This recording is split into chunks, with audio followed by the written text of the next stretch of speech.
to the Beckoning Bookshelf. I'm your host, Jeffrey Ashcraft. I really enjoy Peter S. Beagle books. I think he's a great author.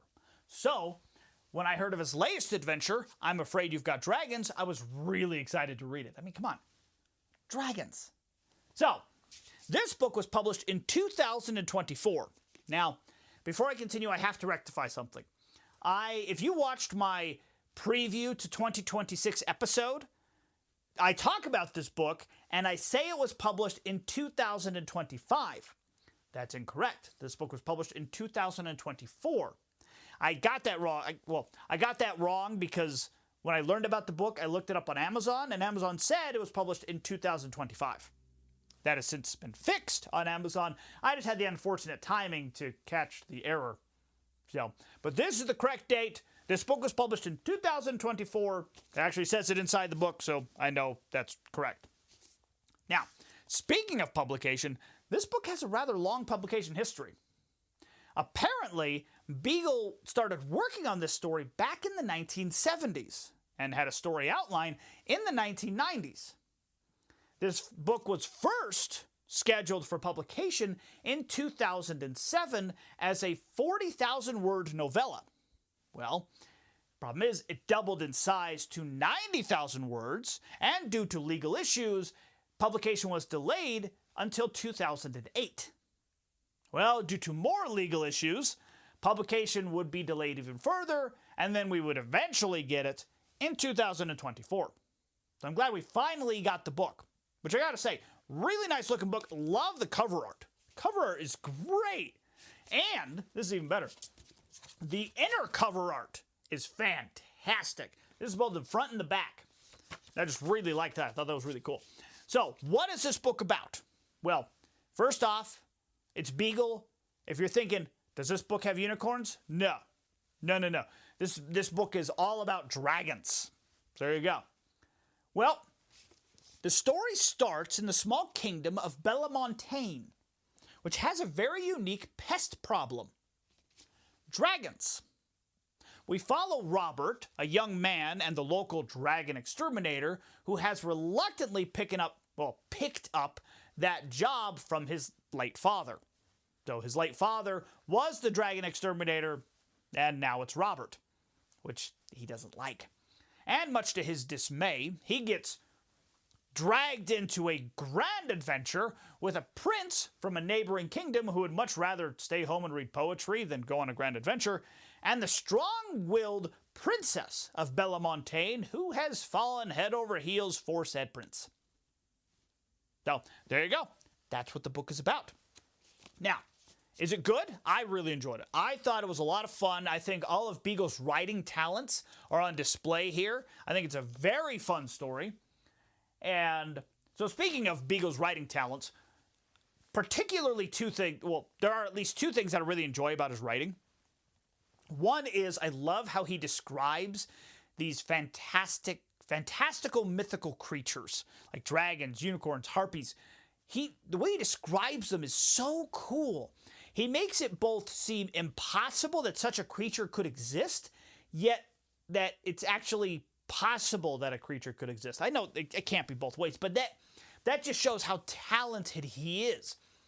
When I'm reading about the magical creatures that he describes, it feels like I'm witnessing something that I was never meant to see. That I'm seeing something grander than I am and anything that I could even fathom to create. And that's always a cool feeling. When you go out in nature and you see just the majesty of nature, these tall mountains, roaring oceans, star-filled skies, lush forests, and you just look and you're just amazed. You're just in wonder at the majesty of it all. That's how I feel when I read Beagle's description of these fantastical creatures, that they are just awesome to behold. And I think he does very well with that. And it works really well here with the dragons. It's awesome. And speaking of, I wouldn't be surprised if people read this book and want a pet dragon at the end.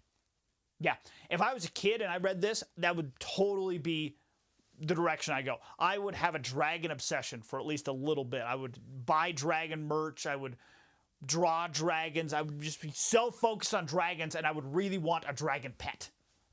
Totally, completely. It's exactly where my mind would have gone if I read this book as a kid. So another thing I really enjoy about Beagle's writing in his books are his characters. His characters are all very unique and very interesting. And I think that's partly because he doesn't really go with tropes. He just writes the character, and oftentimes if he ever uses tropes, he turns the tropes on themselves. He uses the tropes to make fun of the tropes. He does use one trope here in the strong-willed princess, because that's a trope now. But he still makes the princess's character unique because she falls head over heels, even though she's strong-willed, for the neighboring prince. Even though a bunch of other princes are trying to woo her, which that whole process is really fun. Just the way Beagle describes these princes. And this isn't really spoilers. This is all stuff you learn in the first few pages of the book. The way he describes these princes trying to woo the princess of Bellemontagne is just a lot of fun. I think it's really funny. They're all just kind of dismal, depressed characters who just kind of have this hope in this hopeless situation that the princess will pick him. But no. Nope.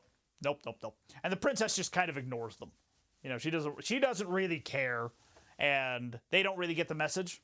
And then the princess sees another prince arrive. The prince who really likes poetry. And she just falls head over heel for him. And she tries to woo him, and he doesn't really care. So I just think that's kind of fun how that got turned on her. And it's done in a very good way, not a lecture way. Say like, hey, look, the princess is getting a taste of her own medicine. Now, it's done very naturally and a lot of fun. Very good character development. Works really well. Now, speaking of characters, every now and again, I come across a character that is extremely well written, but is also infuriating. That was Robert in this book. Oh my goodness. Robert, I found him so infuriating. So like I said, he is the local dragon exterminator. And he hates his job. He doesn't like it. And that's okay. That's understandable. But we don't learn why he doesn't like his job for a good while in this book. It takes a good bit to finally learn why he doesn't like his job. And so for a long time in the book, he is just literally this walking storm cloud. He is just this grumpy Gus. And he just hates everything. He's just this cloud of negativity, and it's just really annoying. It's like, dude, your life isn't all that bad. Why are you so dismal all the time? It's like, wow. And so that was, grating. And then you learn why he doesn't like being a dragon exterminator, and you go, oh, okay, now it's starting to make a little more sense. I still think you're a little too grouchy and dismal, but all right, cool. At least I understand where you're coming from now. And then he gets even worse because, and I'll be as generic as possible to not, give any spoilers, but he refuses to accept reality. Even when reality is literally shouting in his face, he fights against it vigorously, and it's not some traumatic reality that he's trying to avoid, like say his family died in a fire years ago and the family that we've come to know was actually all a hallucination, and he has trouble accepting that reality. It isn't that. No, it's nothing traumatic or anything, and in fact, it can be quite beneficial of a reality, especially in the case, of the adventure in this book. It would be very, very helpful if he accepted the reality, but he fights against it vigorously. Even in the face of death, he still denies it and fights against this reality. And it's just like, dude, why? Just accept it. Come on. And to give you an example, to compare it to something else, it's not as benign as this and inconsequential, but it's like me denying the fact that I have brown hair. Anyone who mentions that I have brown hair, I just fight against it vehemently. It's kind of like that. But it's not as inconsequential as that, but still, there's a reality, and he just refuses to accept it, and it's really annoying. Now, I understand that this is something that happens to people, and it's a very real thing, and it's not fun. It's a struggle that people have. It's a mental thing. I understand all of that. But even in reality, if you know someone who has trouble accepting reality, like about something, it can be kind of frustrating because, you care about the person, right?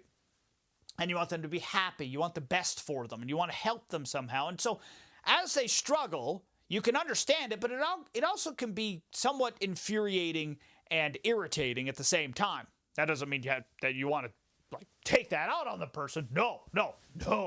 You keep those feelings to yourself. But it's even worse when you're reading about it in a book, and there's this drastic situation, and as long as the character would finally just accept reality, things would be better. No, they're not accepting it, and you just get kind of infuriated. The same thing happened with Kaladin in the Stormlight Archive with books 2 through 4.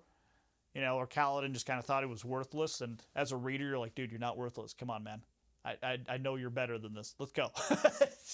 It's that, for Robert.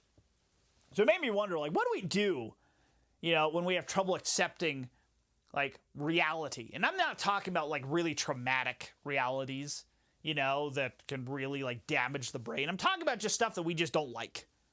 Stuff that we don't want to accept for whatever reason it may be. If I had trouble accepting the fact that I have brown hair, I don't.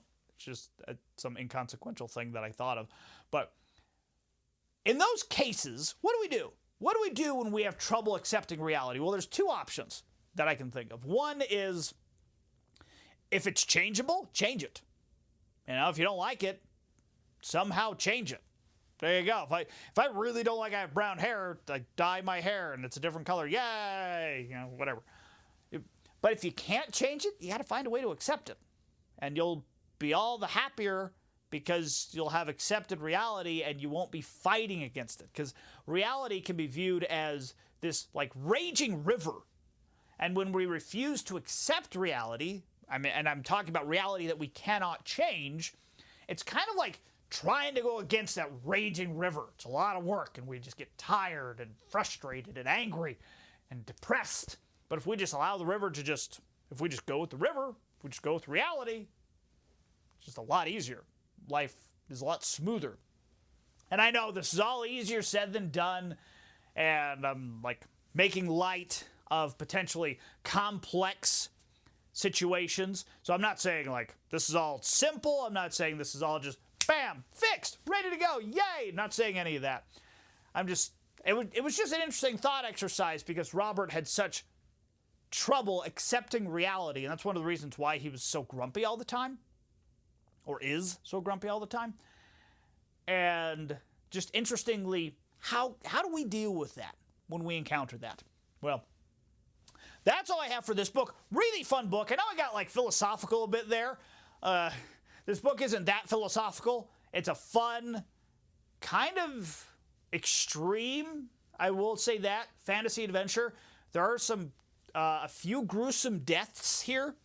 It doesn't go into a lot of detail, but if you think about it, you're like, oh, that's what happened? Ooh. So, yeah.